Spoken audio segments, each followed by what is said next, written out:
Bonjour à tous, je profite d'être en train de bâtonner un petit peu avec mon Moracans Ball pour vous faire une vidéo. On va parler du Moracans Ball, on va parler de bâtonnage. Je vais revenir aussi sur l'utilisation d'une scie Opinel et puis on parlera aussi de pierre aiguisée. Voilà, je suis en train de faire un petit peu de bois. Moi, je vis en fourgon aménagé. Dans mon fourgon aménagé, j'ai un petit barbecue pliable. Je ne vous l'ai pas encore montré, mais ça me fait penser qu'il faut que je vous fasse une vidéo pour vous le présenter parce qu'il est top. Voilà, je vous mettrai le lien dans la description pour ceux que ça intéresse. Donc, je suis en train de faire un petit peu de bâtonnage. Voilà, moi, quand je fais du bâtonnage, pour mon barbecue, j'aime bien avoir toujours une petite réserve pour faire un ou deux barbecues, une petite réserve à l'avance dans mon fourgon aménagé. Donc, j'utilise la scie Opinel, j'utilise mon Mora.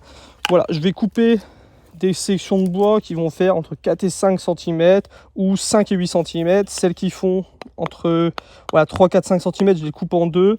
Celles qui font entre 5 et 8, je les coupe en 3 ou 4. Ça me permet d'avoir du petit bois avec une taille un peu homogène pour pouvoir faire une bonne braise quand je fais mon barbecue. Je vous ai déjà présenté la scie Opinel que j'utilise moi il y a quelques temps. Je voulais vous faire un retour d'utilisation parce que ça fait maintenant plusieurs mois que je l'utilise et il faut dire c'est que c'est une scie qui fonctionne très bien. Moi je l'utilise on va dire 2-3 fois par mois pour faire ce genre de travaux là, des fois un peu plus. Et voilà, elle n'a pas perdu d'affûtage, une bonne prise en main, la lame n'a pas cassé, la sécurité fonctionne toujours et je suis très content de l'avoir. Elle m'est vraiment très utile. Donc voilà, c'était pour vous faire un petit retour sur la scie Opinel. C'est la numéro 12 il me semble. Oui, il me semble que c'est ça. Donc voilà, j'avais fait une vidéo de présentation pour ceux que ça intéresse, je vous laisse aller la voir. Sinon, là pour fendre mon bois, j'utilise le Moracans Ball. Avant, quand je faisais du bâtonnage comme ça, j'aimais bien utiliser un Mora Compagnon HD. Sauf que le Mora Compagnon HD, c'est bien, il est large, il fend parfaitement, mais sauf que c'est un couteau qui est beaucoup moins polyvalent. Maintenant, ce que j'aime bien utiliser, c'est mon Cans Ball, hein, c'est mon couteau préféré pour les activités plein air. Il a cette émouture scandinave qui va très bien pour faire du bâtonnage. Voilà. Pour ce genre de diamètre là c'est parfait et une fois que j'ai bâtonné j'ai toujours ce bout de lame ici qui est fin et qui va me permettre de par exemple préparer mon barbecue, préparer à manger, faire ce genre de travaux là. Donc c'est top, c'est vraiment un couteau que j'aime beaucoup. C'est parti pour un petit peu de bâtonnage.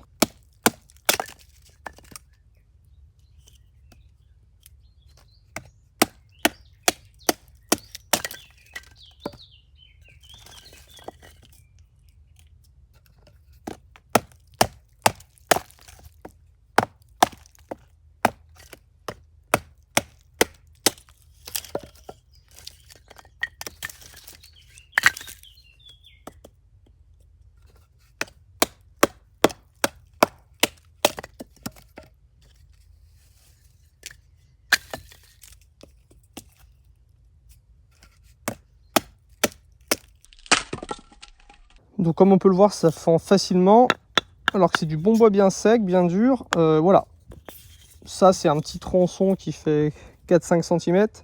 On peut voir que si je le fends, je vais vraiment attaquer seulement la partie, on est vraiment sur une émouture scandinave, et ça va pas venir utiliser ma lame plus fine au bout, qui est aiguisée vraiment comme un rasoir.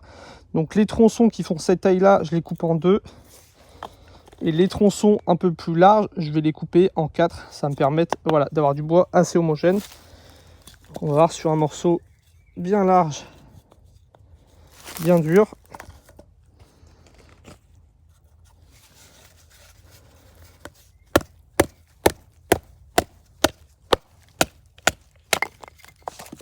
Sans problème.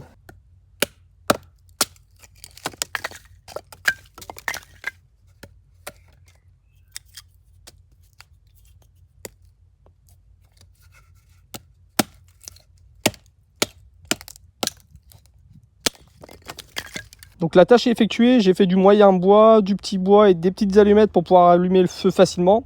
Donc moi avec mes couteaux, je fais pas du bûcheronnage, c'est le maximum que je vais faire avec un couteau fixe.